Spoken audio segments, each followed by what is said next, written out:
Welcome to the Arrington Gavin Show. Real talk, big opinions, and fearless conversations. From the front lines of politics to the latest in pop culture. From breaking sports headlines to the stories that move the world. Nothing's off limits, and nobody's holding back. Arrington Gavin is here to break it down, build it up, and keep it all the way real. So turn it up, lean in, and let's get into it. This is the Arrington Gavin Show.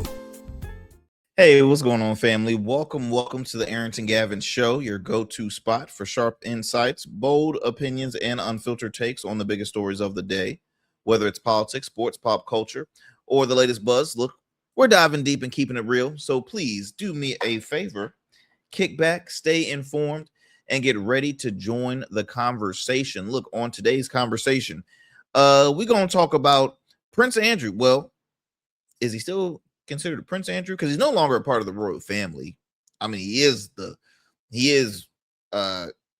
it King Charles, or I don't really know too much of the names. Anyway, Prince William, Prince Andrew, the son of Queen Elizabeth, and he's now finding himself in some hot water due to his relationship with Jeffrey Epstein, as well as other issues. So he was arrested. He was put in custody. He's now been released on suspicion of conduct in public office, connected to years of his friendship with Jeffrey Epstein. We all hear about Jeffrey Epstein, the fact that he was a powerful individual that did some disgusting, horrific things that he, gathered other powerful individuals, and it's a list of names that's on that list, and everybody's like saying, where's the list, because Epstein himself is no longer here, and other folks will say, well, I don't even know if he was, maybe he was murdered. I don't think he committed suicide, or the paperwork said he committed suicide. Then you got conspiracy theories saying, I don't even know if he's really gone. Like, I mean, it's back and forth, and I'm just like, first of all, justice needs to be served for the victims. Justice needs to be served for the victims. I don't care about this whole Epstein back and forth thing. Who did what to him? What about the victim? Justice needs to be served in some way, form, fashion, capacity, whatever, for the victims. They already have one individual. I believe her name is it Giselle Maxwell? Or I think I might be pronouncing her name wrong, but she was basically the woman that took care of, gathered all the, what's her name? It is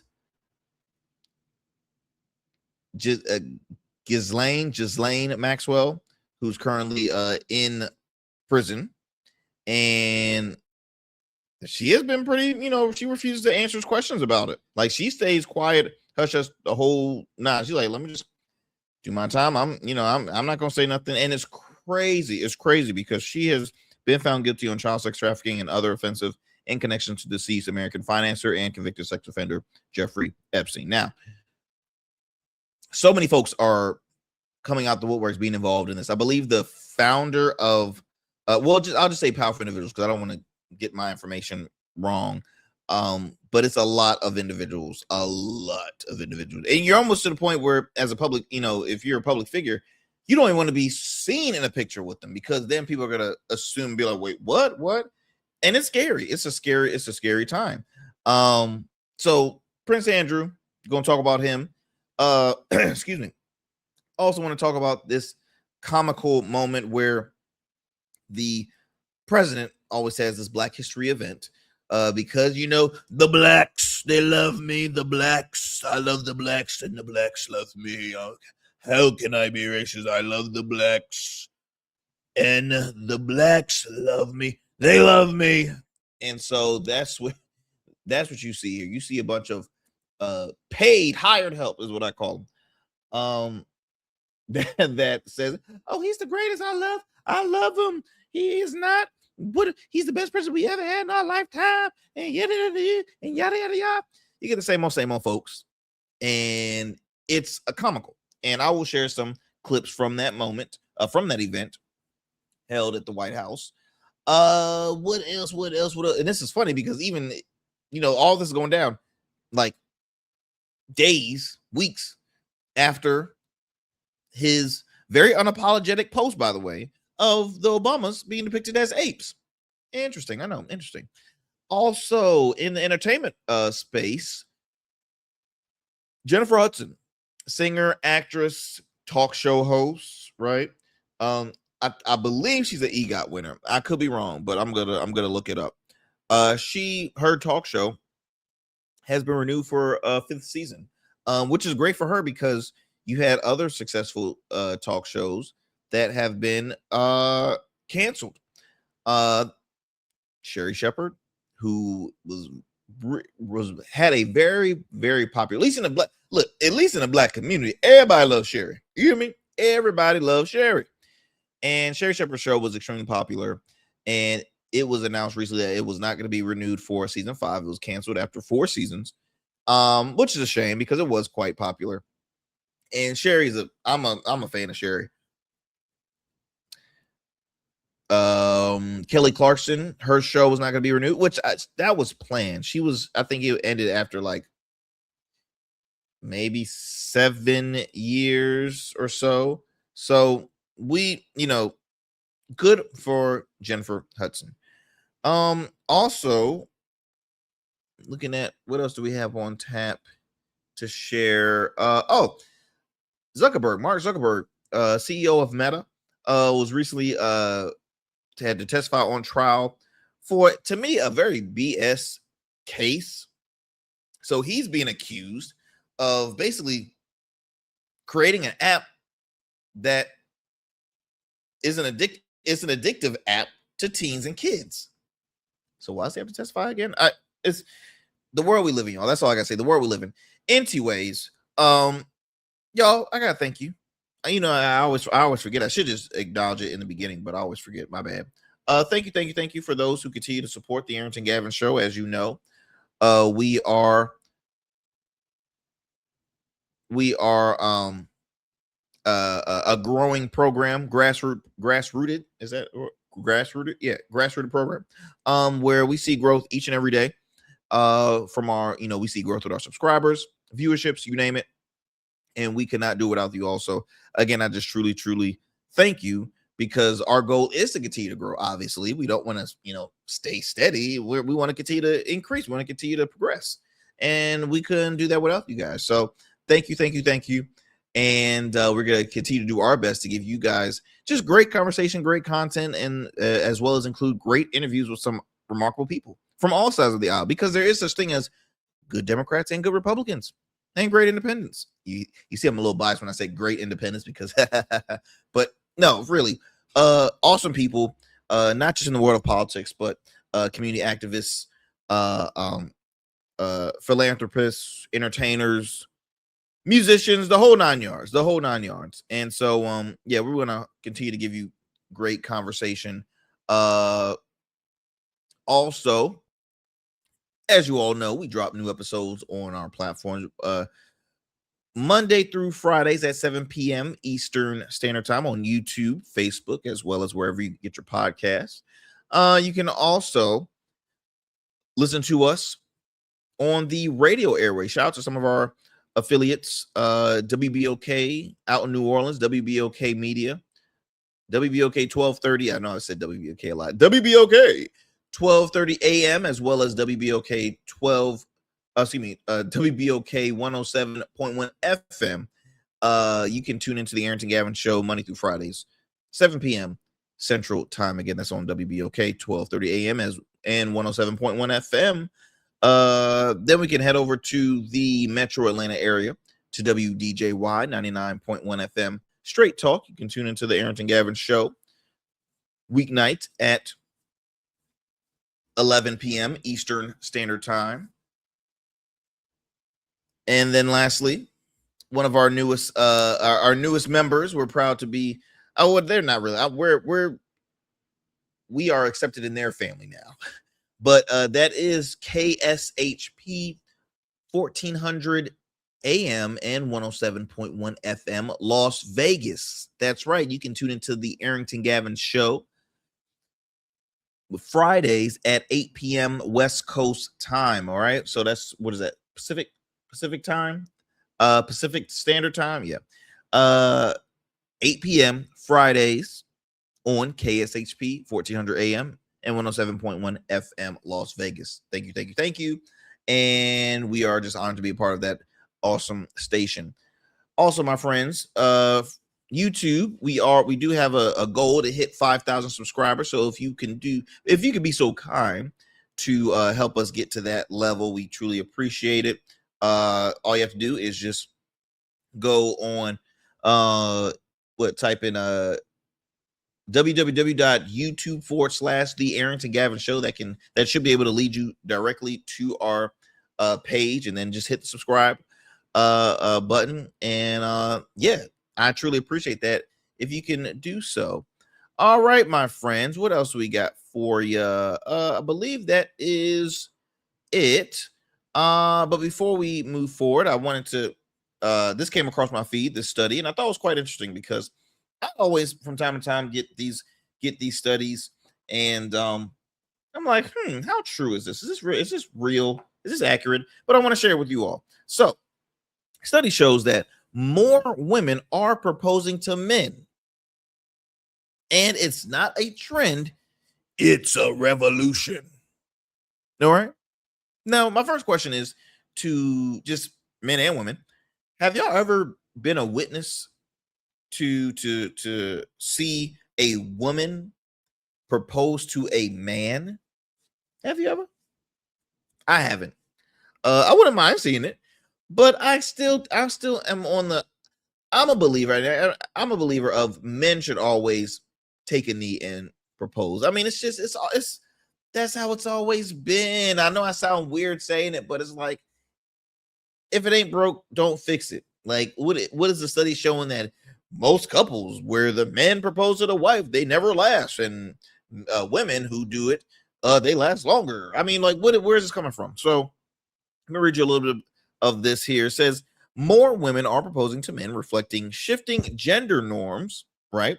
And we talked about gender norms before, whether if it's the kind of vehicle you ride, or having, the woman being the breadwinner rather than the man, and this and then the other, women knowing how to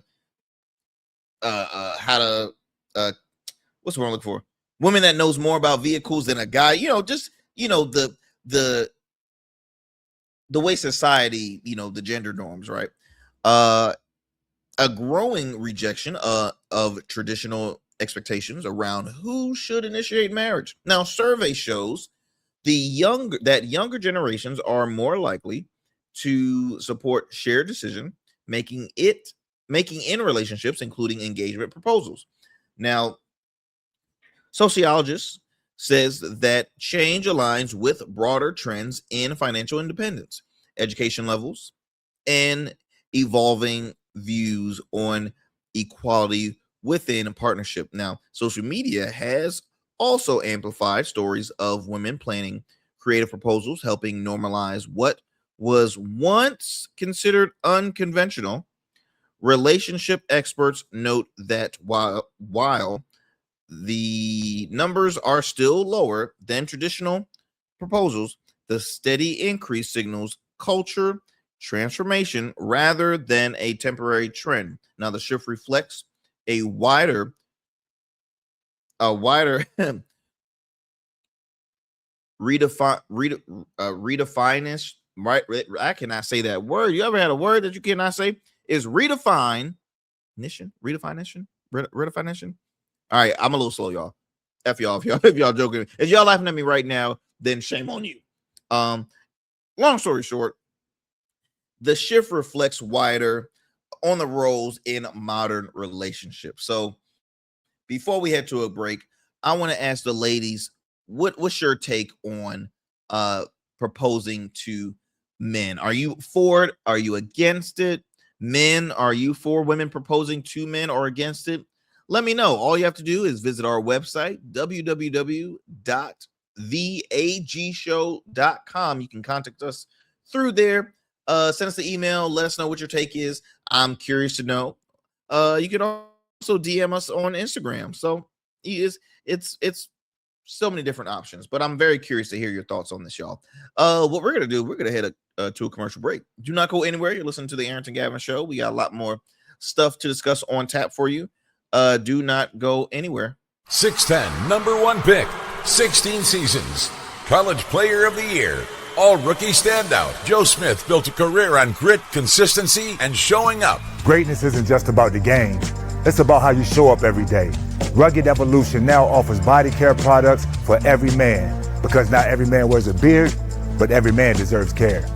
Greatness doesn't fade. It evolves. Rugged Evolution Beard Care. Every beard deserves to be legendary, and every man deserves care. Let me tell you something most people get wrong about suits. A suit isn't just about you wearing it. It's how you show the world who you are. It's your handshake before you say a word, your presence when you step into any room. That's why we design statements at Dapper Luke. We don't just make suits. We'll start with the fabrics that tell your story, luxurious wools, silk, linen, and blends sourced from the finest mills in Italy, the UK, and India. Then we'll combine that with your vision, your personality, and your style. Every detail is tailored to you, from the fit to the finish. Whether for your wedding, a gala, the boardroom, we specialize in creating custom suits that are unique, just like the men who wear them.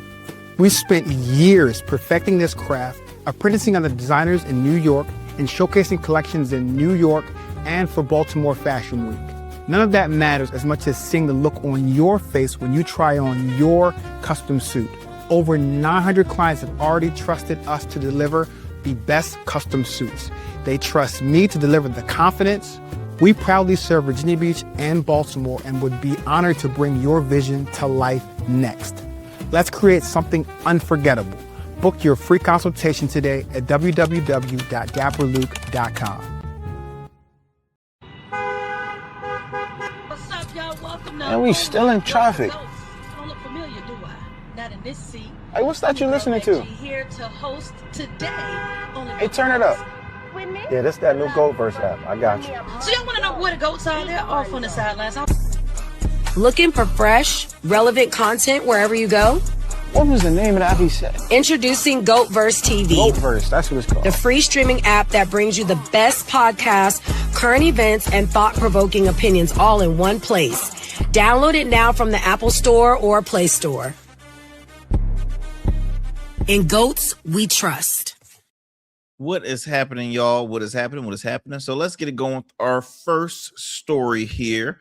I think, let's see, what are we going to start with first, y'all? Let's start first with Miss JHUD, Jennifer Hudson. Yeah, Jennifer Hudson. Y'all ever heard people call her JHUD? I don't really care that JHUD. Like, hey, she likes it. She enjoys it. It's whatever. But yeah, let's talk about JHUD here. Jennifer Hudson.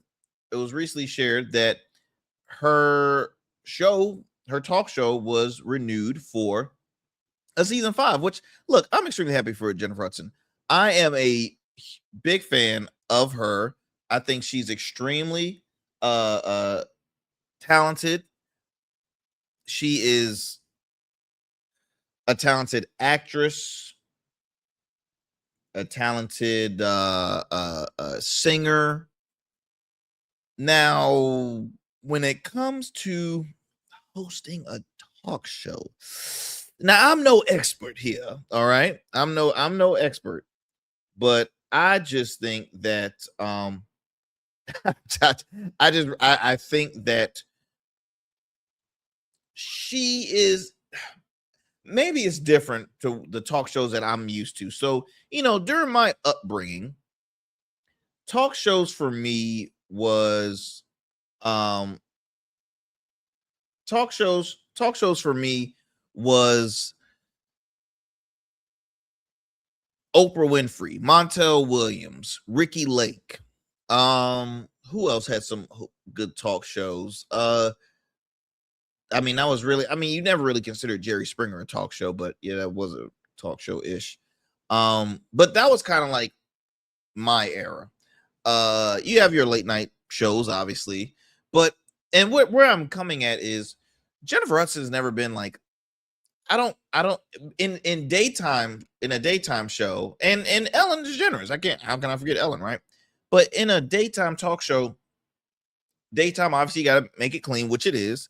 I love the fact that she includes the music, but it's no like it's no different from like Kelly Clarkson. Like I remember when I first heard that Kelly Clarkson was getting a talk show. I'm like, really? Like, what does she need a talk show for? She's already doing. She's on The Voice. She's making music. Why does she need a talk show? Then you had Drew Barrymore getting her own talk show. I'm like, okay, I don't see a lot of Drew Barrymore movies, but she's been in the business for a long time. But talk show, really? She's actually quite a good talk show host. She's a great conversationalist. She has her own vibe. She has her own style. She's good to talk to. Jennifer Hudson is sometimes, I think I don't know. I think she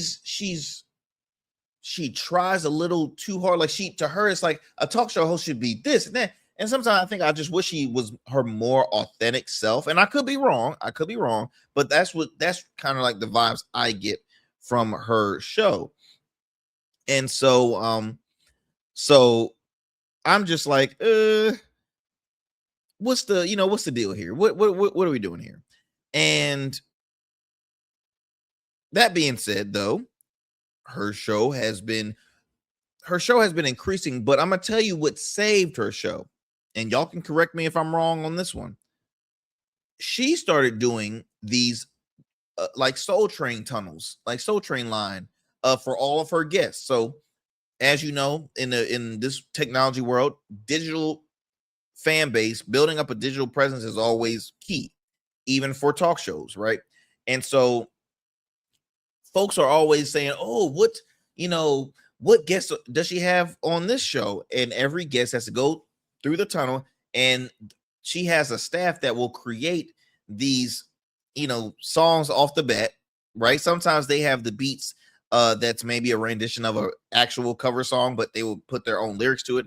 And they will have people like Shirley Ralph, Bert Kreischer, you name it, anybody. And they're coming down, giving their moves. There's a lot of people that can't dance worth of what. And then there's some people that it will go viral, like the dude who played what the hell did he play? Somebody Pierre. I don't know the man's full name, but Rebel Road. I think that was a movie he was in on Netflix. Pretty good movie. I forget what else he played in though. But anyway, he does his dance, and it became very popular, and it started to go viral, which builds up more of an audience. And so I personally think the tunnel is what saved the show, because as a host, I mean, nobody really looked at Jennifer as like, oh, I gotta watch Jennifer Hudson. I gotta watch Jennifer Hudson show. They looked at Sherry Shepherd as the top, the queen, or at least the leader in daytime television. You have her, Kelly, JHUD, and Drew Barrymore. Those are your top like talk shows. But everybody enjoys Sherry Shepherd. Sherry Shepherd already has an Emmy during her time on The View. Okay, she's a comedian. She's relatable, very relatable. She's very comfortable. She asks great questions. And she's not like a she's no Tamara Hall. Like, she's not a journalist, but she asks some great questions. But Jennifer Hudson, she is a successful individual. Let me earlier I was like, is she an EGOT winner? Let me see. Jennifer Hudson has won. She has an Emmy, Grammy, Oscar, and Tony. Yeah, she is an EGOT. So yeah, you're welcome. She is an EGOT, and she received a star on the Hollywood Walk of Fame in 2013. Well deserved, by the way. Again, all of her accomplishments is well deserved. I'm not saying she's not a talented individual. I just think talk show, I'm not crazy about. I would love to hear a new album. I would love to see her in more movies. I mean, she's a extremely talented entertainer, and I think that's why the brand wanted her to say, okay, you've done everything, now you need to have a talk show. You've done it all. Have a talk show, right? She incorporates music. She sings with her musical guests, does cover songs. I mean, it's very, very, very talented. Her studio was Ellen DeGeneres' original studio. So let's see how long it will go. So she's still holding on. Kelly Clarkson's show lasted, I want to say 7 seasons, but let me just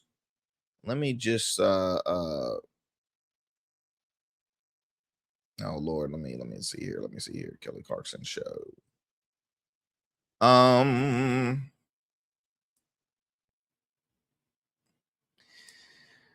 It was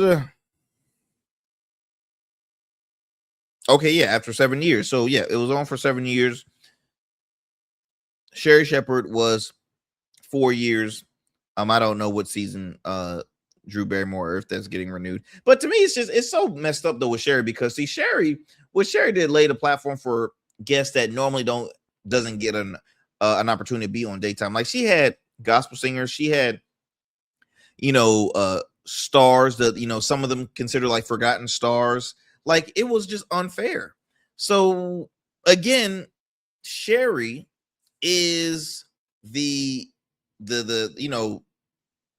one that no one saw coming, in my opinion. No one saw Sherry Shepherd's show getting canceled, and it was really unfair. But it's funny because my wife and I, we actually got tickets to her comedy show because she's on tour, and we're gonna catch her show, continue to support her. She's extremely funny, very talented. And let me see if I actually have. Okay, so let me go ahead and share this clip before we head to our next story here. Let me get out of here with Jennifer. But congratulations again to Jennifer Hudson. Congrats. Well deserved. Keep up the great work. I don't ever wish a person from the culture to lose a check. So I'm all for continue making that break, continue to much success and respect to you. But let me show you this quick clip of Sherry Shepherd's response after it went public that her show was getting canceled. Let me go and share that for you. This is a hard morning for all of us here at Sherry. And I know that you have seen the news, and I'm ready to address it. Our show has not been renewed for another season. And I want to say to y'all, everybody, y'all try not to faint or fall out, because healthcare is expensive and none of us have it anymore. So y'all don't fall out. But I have to say, in thinking about it, I'm truly overwhelmed by the outpouring of love that I have received from all of you. So from the audience to everybody on social media, to people who stop me in the store and still talk to me despite me not having a wig on, they still talk to me. From the emails and the texts, the messages, I feel every bit of the love that you've been sending to me. And thank you so much. And thank you. I want to say from the bottom of my heart, I want to thank you. I want to thank you for welcoming me into your homes every single day. I want to thank you for laughing and crying with us. Thank you for supporting my unhealthy obsession with Lenny Kravitz. But I got to tell you, when I first started, the show was built on one thing, and what I wanted it built on was joy. Joy. The intention of this show was always was my prayer for you to leave happier than when you came. And you know this, I've talked about this. It has been my dream to have a talk show. And I'm so grateful I got the chance to do it for 4 seasons.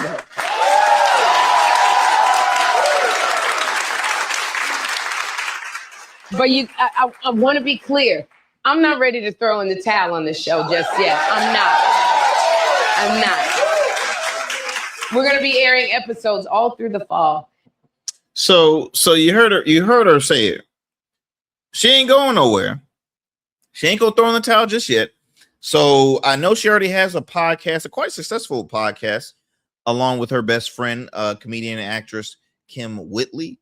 I doubt it. She will be wanting to go back as a regular on The View. The View is a very stressful program, and if she was on there for quite a long time. She's put in her time at The View. So I don't think she's gonna wanting to stick more in the political space. I personally think that it's time for Sherry to either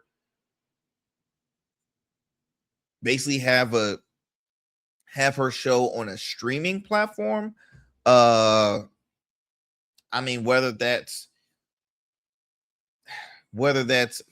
Netflix or Paramount. Like I don't know. I don't know if another network would want to let her have another daytime per se, but I mean, Sherry at late night, I think it will hit because she's already a comedian. That's her bread and butter. Like, why not? You got Stephen Colbert not, losing a spot, which he said that CBS is giving up they're letting go on the whole late night show format anyway. But I think, a late night show for Sherry will be dope. If she wants to just, go back to doing podcasting with the Sherry Shepherd Show, I think that will also still be successful. Whatever Sherry does, she's still gonna do great things, and I hope and pray for more great things for Sherry Shepherd. But again, job well done with her 4-year run of her show. Let's go ahead and move it on to this administration. I want to let's see here. Let me go ahead and talk about this thing. This would happen here. So Black History Month. This we're still currently in the month of February, and it is Black History Month, which I'll always tell you I celebrate Black History every day. I don't celebrate for 1 month. I don't think it should. Black history is American history. So bump doing it for just a month. Have it all day. And it's so funny because when I hear white folks per se, or just people that are non-African American say, oh my gosh, you guys get a whole month. What? This is crazy. You guys get a month. Well, let's just be honest here. You guys get 12 months out of the year. Okay, you're complaining of us having a month. Or no, not 12. Excuse me, 11. Y'all got 11 months to celebrate your history.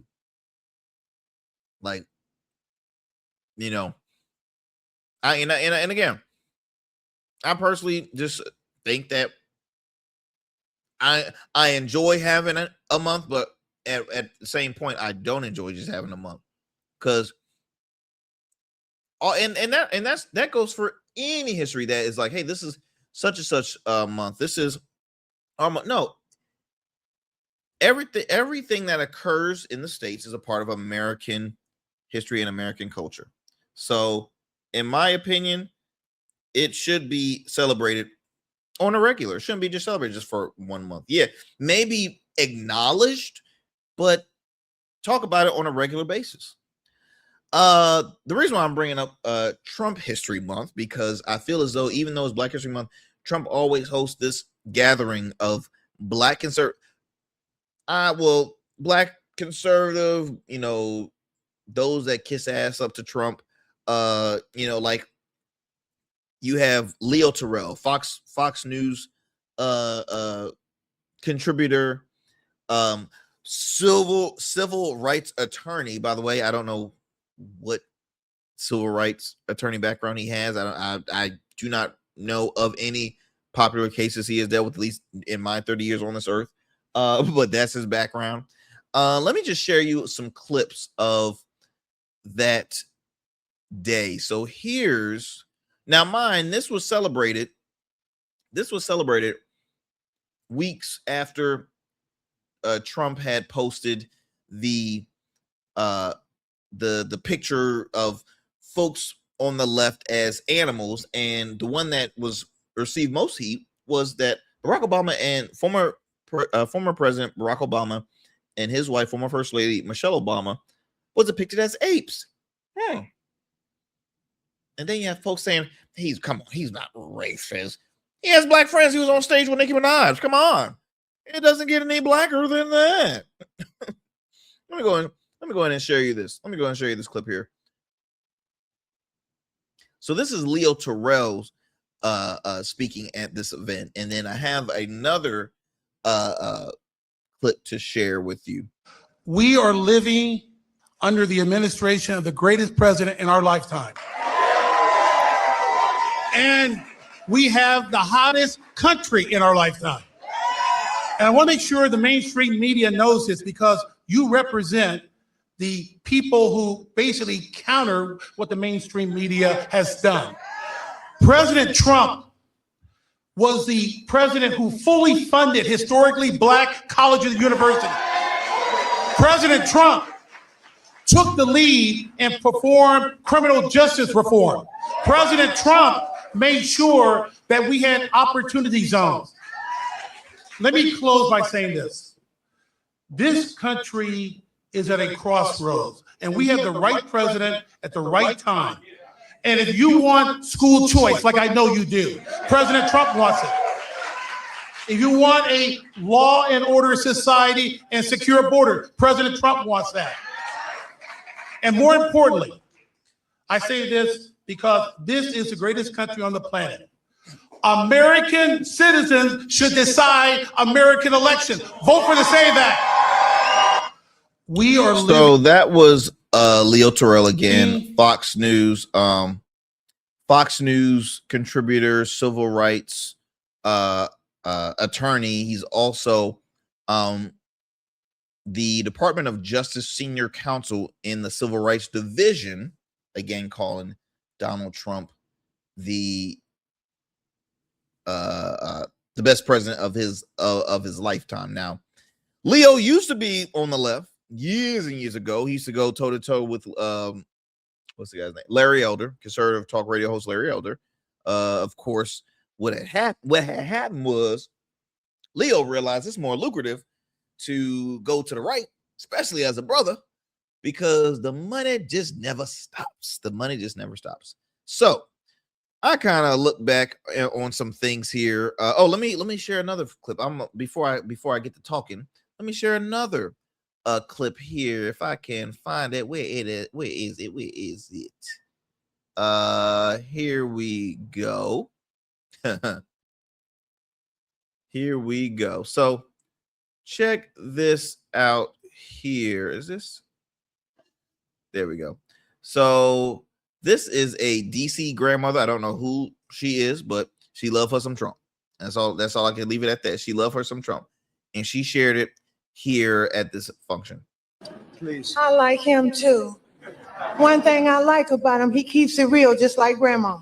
I appreciate that because I can trust him because he tells exactly how he feels and what he thinks. Thank God for this president. I am filled, my cup runneth over. Because he allowed his constituents, his people to come to my house to interview me, to talk about the murder of my grandson. It seemed like nobody cared. I'm an advocate for murder. I marched, I rallied, I pulled out other families in the District of Columbia that had murders and did not have answers. Ooh.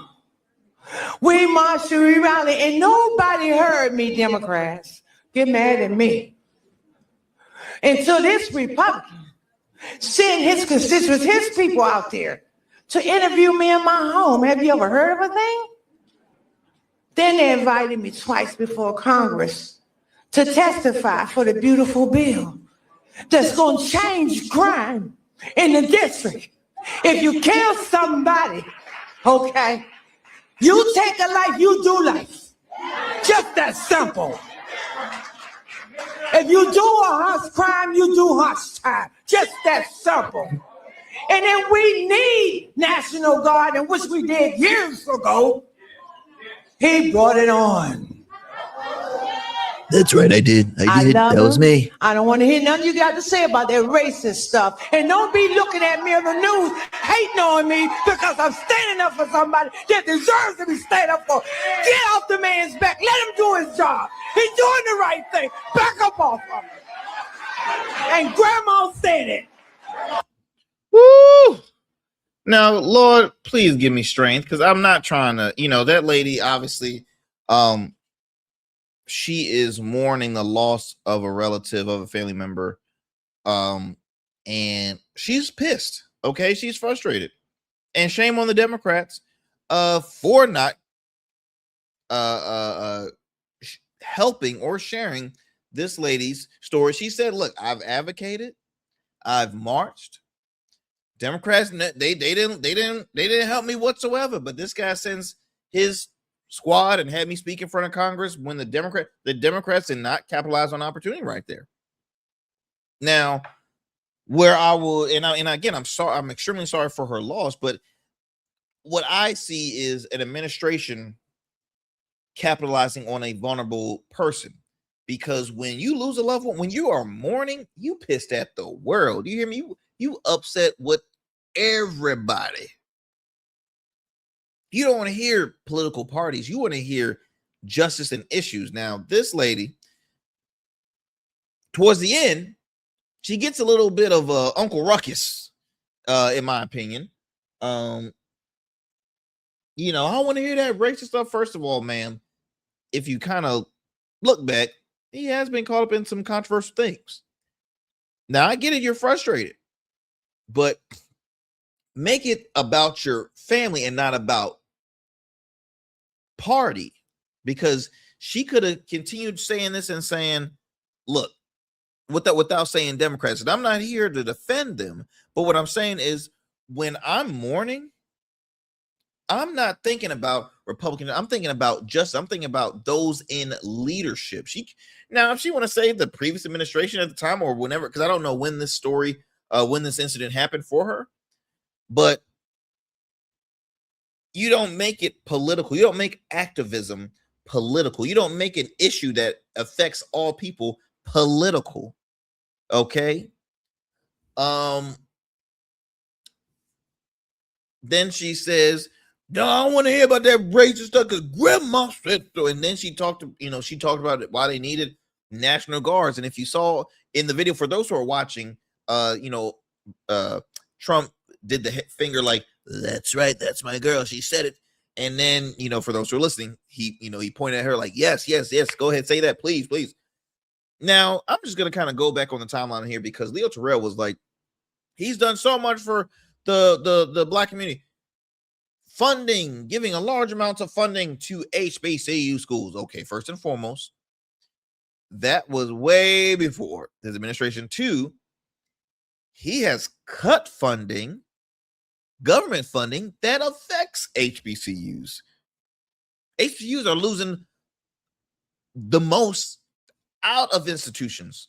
And there's some of the most prominent institutions. They're losing money.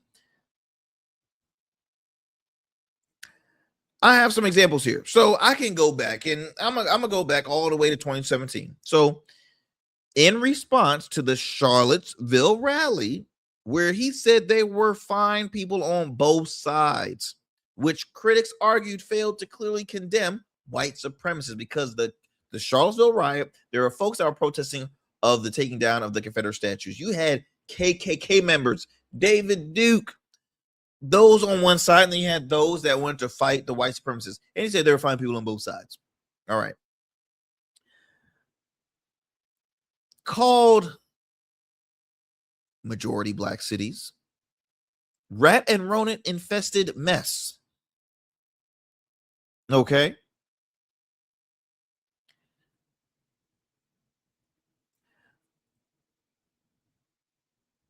When it goes to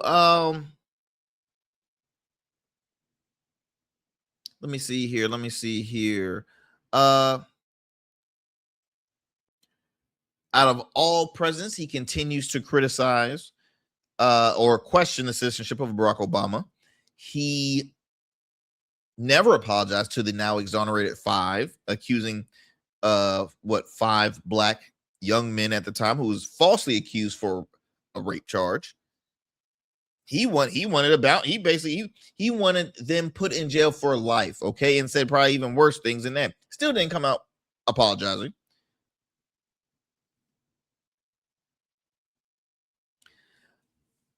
Let's see here for I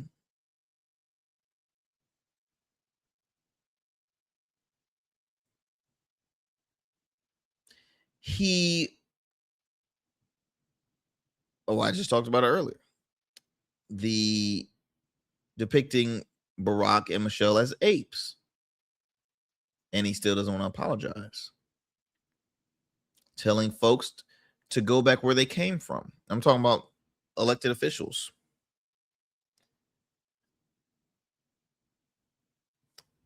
There has never, he said, what, oh my gosh, I don't get me lying on the quote, but he said that civil rights put white, oh, hold on, because let me give you the direct.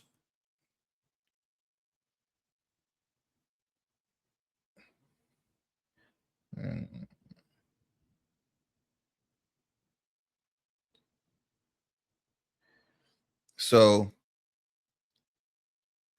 now mine, a gentleman who says he's a civil rights attorney and he's a part of a civil rights division. Okay. Trump had said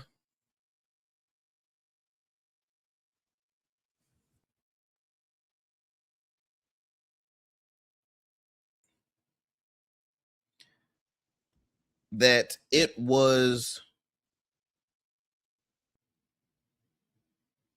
basically made white people look bad, and white people were taken advantage of during the civil rights movement. They weren't treated fairly during, so we're like, what? So please don't come at me with this whole, and I can give you the information because I've shared it multiple times, and it's loads and loads of stuff to share.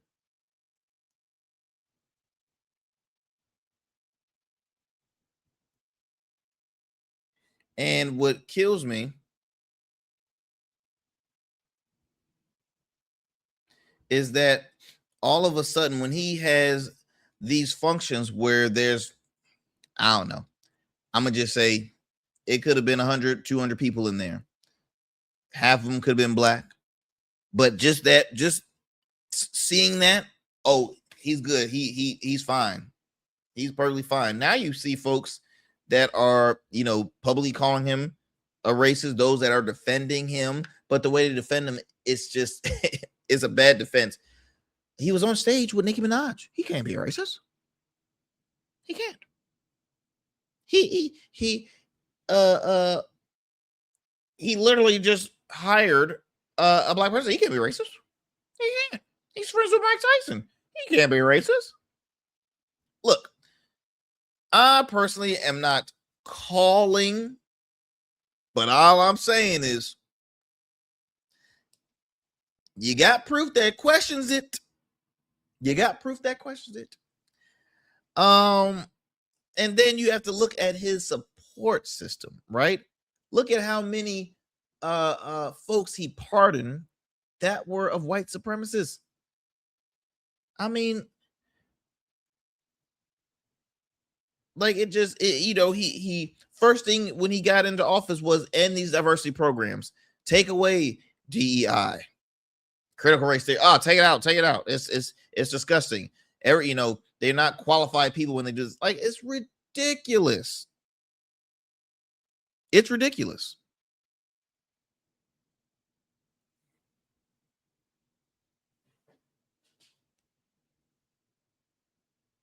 The issue is you have a small group of people saying he is not a divisive individual when he consistently divides the community 24/7.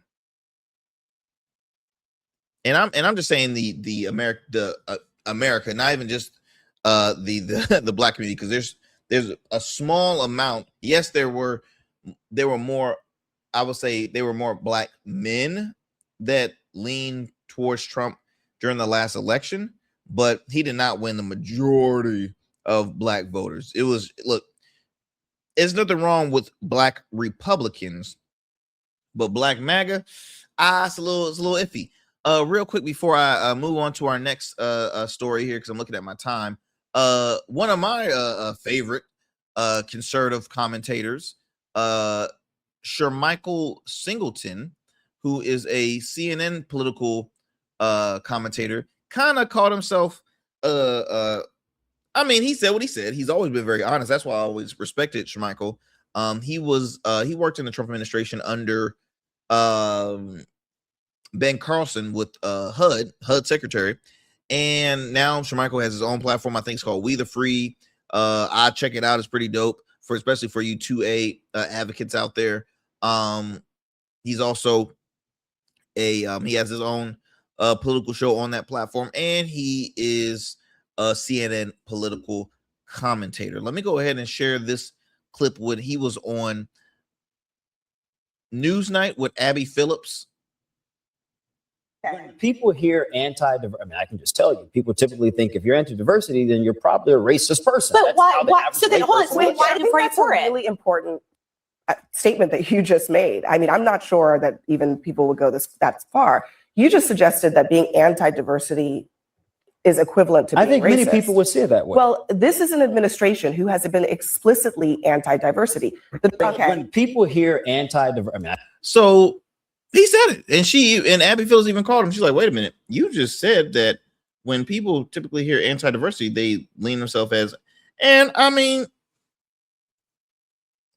but really, what he was saying is most of the time they do, because he never said specifically it is. He said typically most people will think that. Typically most people would assume that. He never said he did, Abby, but he did agree with the fact that when most people do is like, okay, what's your stance on this, Michael? What's your stance? But anyway, I think it's comical. I think this president continues to show his true colors. And the main thing is that come midterms, vote to continue to win over his districts, because see, this whole gerrymandering pattern where states are gerrymandering their districts so that they can win over the majority, which I told you I'm not a fan of, but it's happening in all states here. Republicans are doing it, Democrats are doing it, and that's a way, again, that's one of their newest strategies to try and win some elections, win some seats, and win the majority. Let me look at my time here, y'all. We got time for about one more. I did not have time to talk about Prince Andrew's situation, so we'll talk about that on the next show if we can. Also, did not get a chance to talk about the city in Idaho removing Juneteenth, because we're gonna talk about that too. So be on alert for that one. I think very quickly what I want to discuss is Mark Zuckerberg. Mark Zuckerberg, who is the CEO of Meta, was recently testifying on or was in court recently testifying over, what is this? He was grilled over claims that Instagram is designed to be addictive for kids and teens. Testimony comes 2 years after a Capitol Hill hearing where he apologizes to families whose children have been harmed by social media. So check this out real quick before we end the show.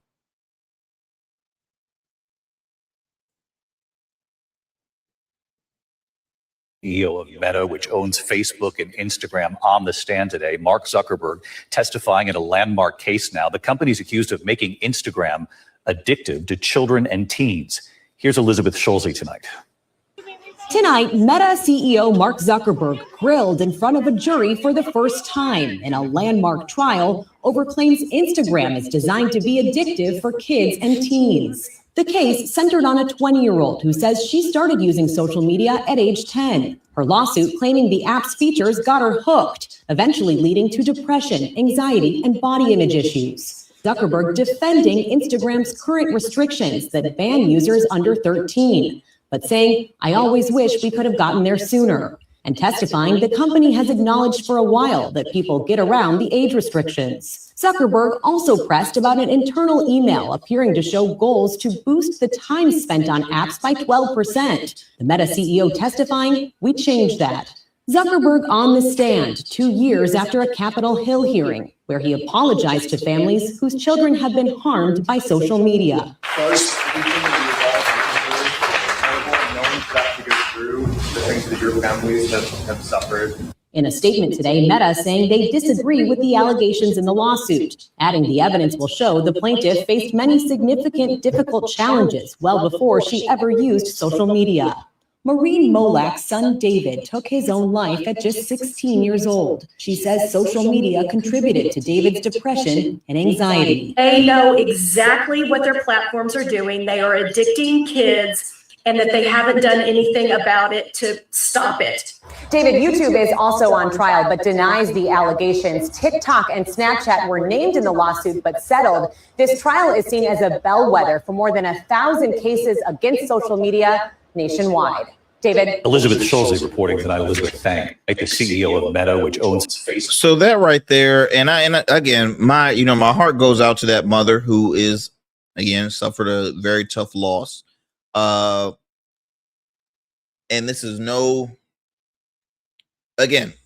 disrespect to her, but I'm just sharing my personal thought on this whole thing.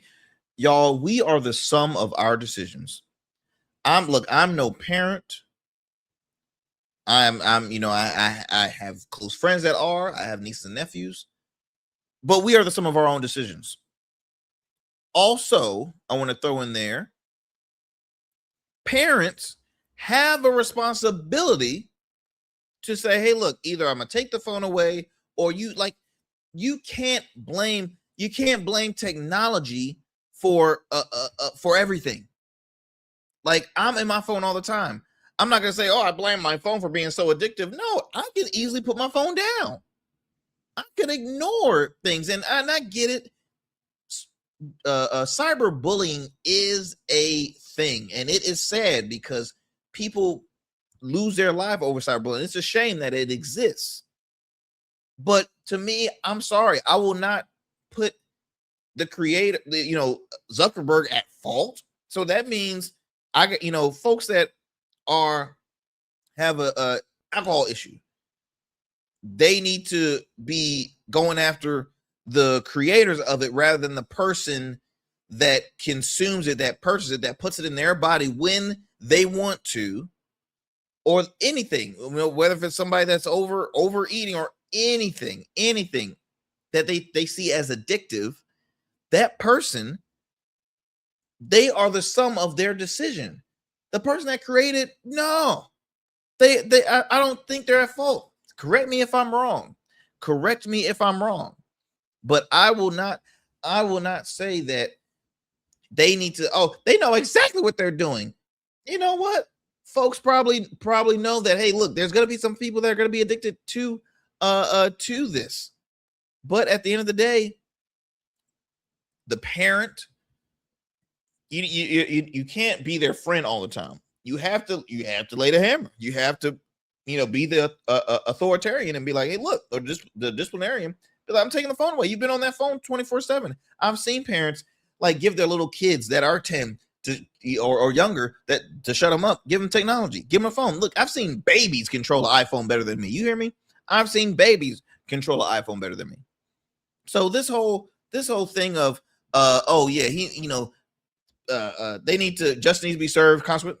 Look, it's a sad story, but I just see this as a waste of time trial.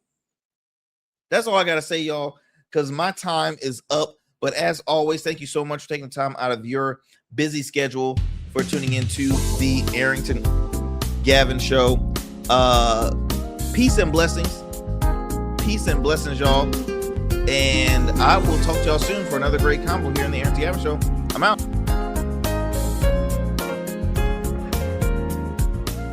That's it for tonight on the Arrington Gavin Show. Thanks for tapping in and keeping the conversation alive. Don't forget, stay connected with us on all platforms. Follow at Arrington Gavin on Instagram, Blue Sky, and X, and subscribe to the official Substack for exclusive takes and deep dives you won't get anywhere else. We're here every weeknight, same time, same energy, same real talk. Until next time, stay bold, stay sharp, and stay true. That's what we do on the Arrington Gavin Show.